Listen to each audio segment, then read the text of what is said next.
नमस्कार, आप नवभारत टाइम्स देख रहे हैं। आपके साथ मैं हूं विनीत त्रिपाठी। पाकिस्तान के सीनियर नेताओं में शुमार एमएनए सांसद मौलाना फजलुर रहमान ने अफगान मुद्दे पर अपनी ही सरकार और सेना को आड़े हाथों लिया है।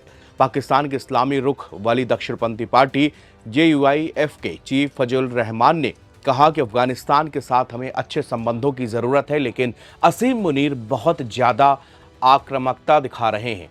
मौलाना ने कहा कि अगर हम भी काबुल में वही कर रहे हैं जो भारत ने मई में पाकिस्तान में किया, हम अगर वही पॉलिसी अपना रहे हैं तो फिर क्या ऑपरेशन सिंदूर की आलोचना हम किस मुंह से करें। मौलाना ने पाकिस्तान का एक और दोगलापन दुनिया के सामने रखा है।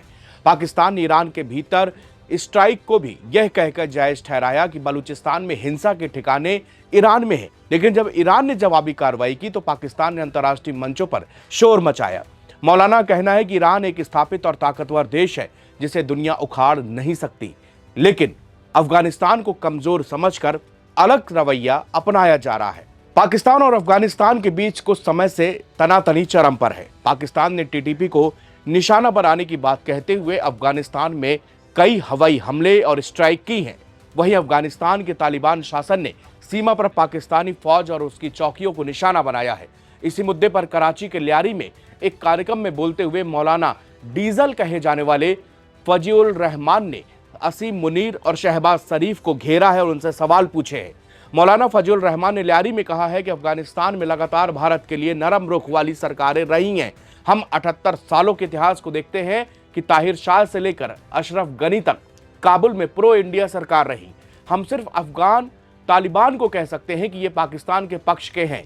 मौलाना ने आगे कहा कि अफगानिस्तान में तालिबान की सरकार आई, लेकिन किसी मुद्दे यानी कि TTP पर हमारी उनसे नाराजगी हो गई।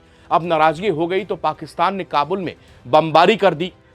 ये ऐसा ही है जैसे कोई इस्लामाबाद पर हमला कर दे, इस्लामाबाद पर बम फेंक दे। राजधानी पर हमला होगा तो उधर से भी जवाब आएगा, फिर तो भारत भी सही।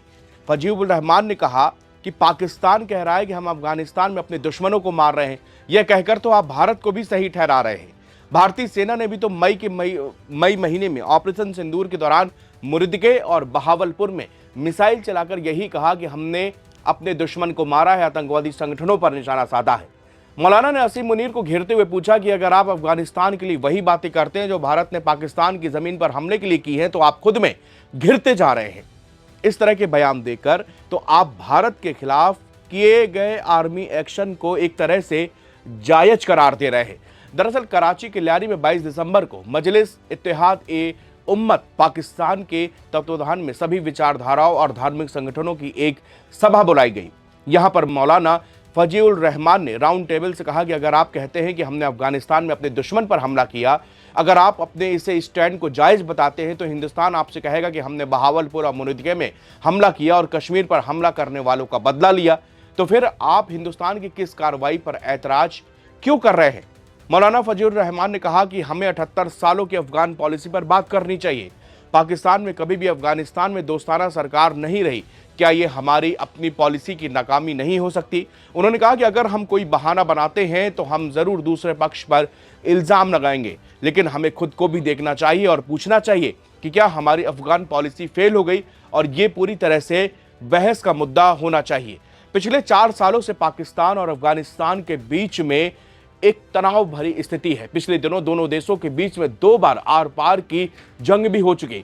हालांकि गल्फ देशों की अगुवाई में एक पीस कमेटी की बैठक हुई जिसने अफगानिस्तान और पाकिस्तान के बीच में एक सीज फायर की रेखा खींची, लेकिन यह बहुत ज्यादा दिन तक नहीं टिकी। पाकिस्तान ने तालिबान पर फिर हमला किया। भारत और तालिबान के बीच में रिश्ते सुधर रहे हैं। भारत और अफगानिस्तान के बीच में व्यापारिक संबंध भी बढ़े हैं। भारत और अफगानिस्तान के बीच बढ़ते हुए संबंधों ने असीम मुनीर और शहबाज सरकार की नींद उड़ा दी है, लेकिन असीम मुनीर अपने देश के सबसे पावरफुल व्यक्ति बन चुके हैं और शहबाज सरकार ने उनको वो ताकत दे दी है जो असीम मुनीर चाहते थे। असीम मुनीर अपनी तीनों सेनाओं के चीफ हो गए, यानी कि उनके अंडर में अब पाकिस्तान की सभी सेनाएं आ गई हैं और उन सभी के वो अध्यक्ष बन गए हैं।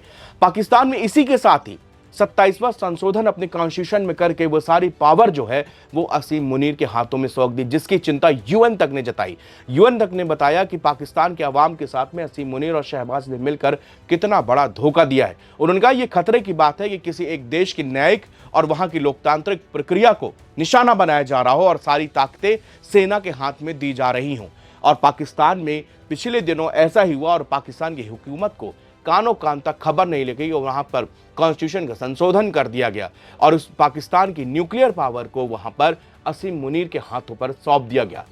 पूरी दुनिया भर में इस बात पर चर्चा चल रही है कि आखिरकार पाकिस्तान और उस शहबाज शरीफ की क्या मजबूरी रही होगी जो असीम मुनीर को सबसे ताकतवर इंसान बना दिया गया।